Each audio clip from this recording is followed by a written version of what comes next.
j'ai connu je connais quelqu'un qui a été très loin dans son trotskisme et qui a été amené à fréquenter le Rav Tzvi Yehuda Kook parce qu'il était son infirmier à l'hôpital. Et le Rav Tzvi Yehuda Kook, allongé sur son lit, sans capacité de bouger, dit à cet infirmier: il me semble que tu as soif. Et il lui dit: et sache que ta soif ne sera étanchée que lorsque tu commenceras à boire de ta véritable source, de ta source originelle. Et c'est comme ça qu'il a fait Teshuvah. Aujourd'hui, il enseigne le judaïsme et des choses très importantes. Il a écrit plusieurs livres. Ve'adea ve'aregesh, ve'ta'am ha'chaim, c'est-à-dire la connaissance et le sentiment, ve'ta'am ha'chaim, le goût de la vie, ashkafat ha'olam, ve'chefetz hatriat ha'leumit, la conception du monde et le désir du retour national, à nouveau le sionisme, tikkun pgame haneshama, la réparation des dépréciations de l'âme, vit atzmut haoz agufani, associé au renforcement de la puissance corporelle, le désir donc du sport israélien, asidur amedini, l'organisation politique, vechemdat achavura, le désir de vivre en communauté, allusion donc au kibbutzim, beorchot derech eretz vesavlanut aguna, en employant les chemins de la morale et de la tolérance. Beyachad im kin'a chaya neged kol metora vera, tout avec associé à un zèle vif contre toute abomination et tout mal, neged kol dofi vekiur, contre toute laideur, sirut nefesh pnimit, בעד כל האמצעים שהטוב הכללי העליון מופיע ויוכל להופיע על ידם. Et également Messirut Nefesh, un zèle intérieur pour tous les moyens que le bien général suprême fait apparaître et peut apparaître à travers eux. Kol ele Yivaldu vidgalu asbechativa achat. Toutes ces choses apparaîtront comme une seule entité. C'est-à-dire, alors qu'aujourd'hui, nous avons des controverses. Il y a celui qui s'occupe de politique refuse de s'occuper de son âme. Celui qui s'occupe de son âme refuse de s'occuper de politique, et inversement. Enfin, avec toute cette liste qui a été présentée, eh bien, tout cela finalement apparaîtra comme une seule et grande entité. Asher le tomcham tzrichim anu al yedei achsharat halevavot leora shel Torah amiti vapnimi.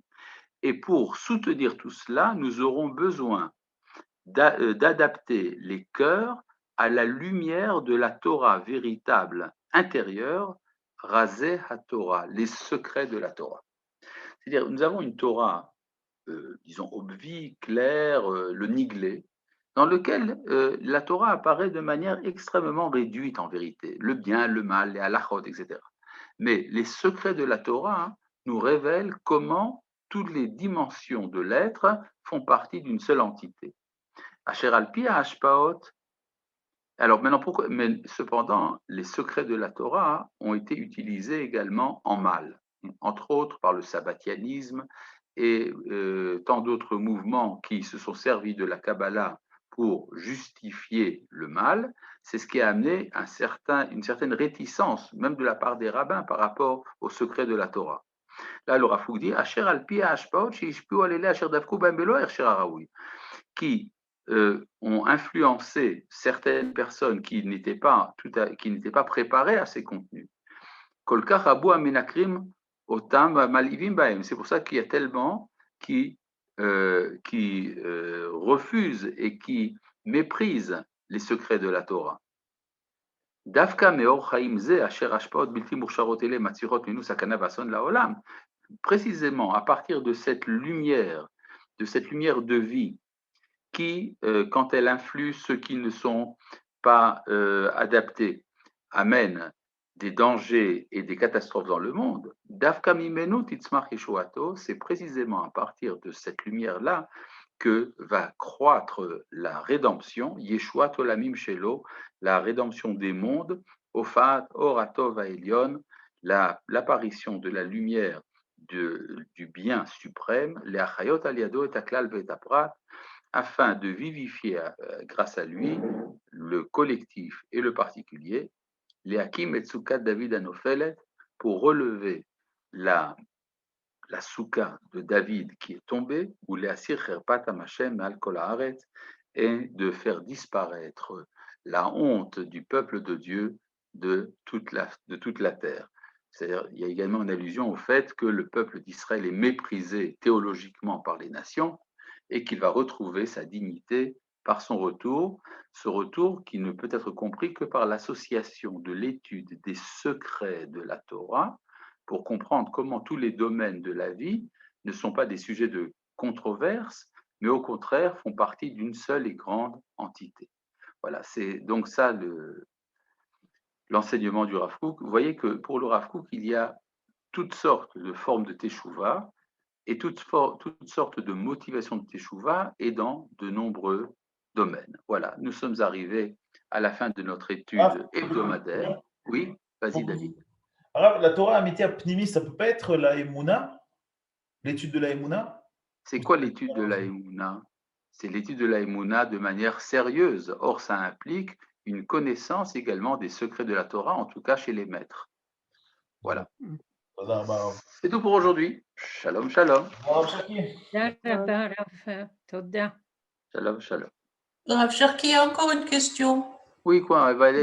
Dans le chat, s'il vous plaît. Ah, dans le chat. On va essayer d'être rapide. Alors, vous avez... Cette confrontation entre Chiloni et Dati illustre-t-elle la relation entre Esav et Yaakov telle qu'elle apparaît dans la paracha Toldot? Je pense que la relation Esav et Yaakov, c'est la relation entre le christianisme et le judaïsme. C'est un peu un autre domaine. Enfin, merci pour la question quand même. Voilà, shalom tout le monde. Voilà.